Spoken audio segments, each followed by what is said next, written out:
جربتي قبل كده البانيه المتحمر في الفرن؟ بجد طريقة هتشكريني عليها بعدين. انا اتعلمتها من مامتي وبجد بقيت اعملها على طول. اولا هتوفري في الزيت وكمان بتبقى صحية.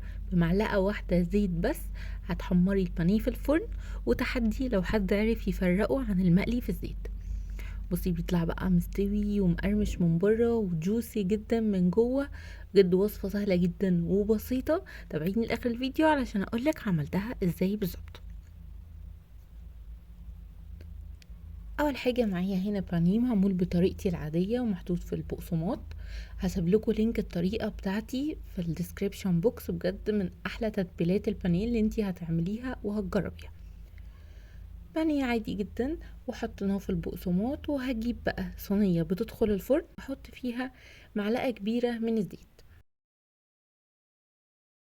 بالشكل ده كده، وهمسح الزيت في الصينيه كلها.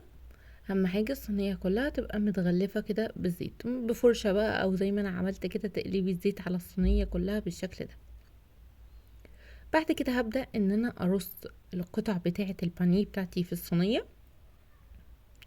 اهم حاجه ان القطع تبقى جنب بعض ومفيش قطعه فوق قطعه بالشكل ده كده. هنرص بقى كل القطع وهدخلها فرن سخن على درجة حرارة 200. اهم حاجة ان الفرن يبقى متسخن قبل كده. بتاخد تقريبا تلت ساعة. بعد التلت ساعة بطلعها. بصوا بقى بيبقى شكلها اصلا ولا ريحتها خطيرة بجد. ريحة التتبيلة روعة. انا عايزاكم تجربوا البانيه بالطريقة بتاعتي بالتتبيلة بتاعتي. هسيب لكم اللينك بتاعه. بصوا بقى بعد التلت ساعة طلع ده بيبقى شكله كده. بصوا الناحية اللي كانت تحت تبقى متحمرة ومستوية جدا. هنقلبها بقى على الناحية التانية. هنقلب كل القطع على الناحية التانية وهندخلها كمان 10 دقايق في الفرن. 10 دقايق بس.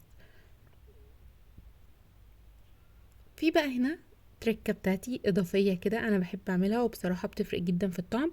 بحط كده مكعبات زبدة صغيرة. حطي كده مكعب صغير فوق البانيه قبل ما تدخليه ال10 دقايق في الفرن. بجد بتفرق بالنسبة لي في الطعم جدا. لو انتي مش حابة ما تضيفيهاش، دي حاجة اختيارية كده. بس عايزاكي لما تجربيها تقولي لي رأيك في الكومنتس. دخلته بقى الفرن كمان 10 دقايق وكده البانيه بتاعي بيكون استوى تماما. طبعا تابعيه على حسب درجة حرارة الفرن بتاعك.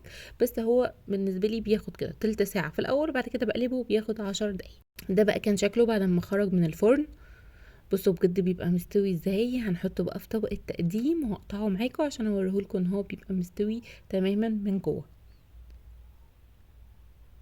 وعايزه اقولك لو انتي ما قلتيش ان انتي عاملاه في الفرن كل الناس هتفتكر ان هو مقلي عادي في الزيت، لان بجد ما بيبقاش فيه اي اختلاف.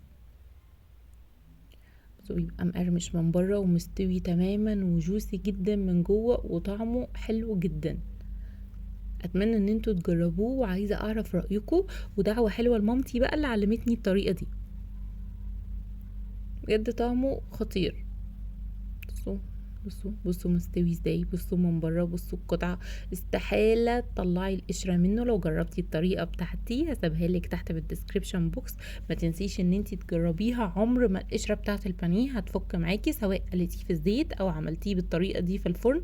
بجد طريقه معتمداها بقالي سنين كتير. ما تنسيش ان انتي تخشي على اللينك وتشوفي طريقه التتبيله وازاي القشره ما تفصلش معاكي ابدا. اتمنى تكون الوصفه عجبتكم واتمنى تجربوها.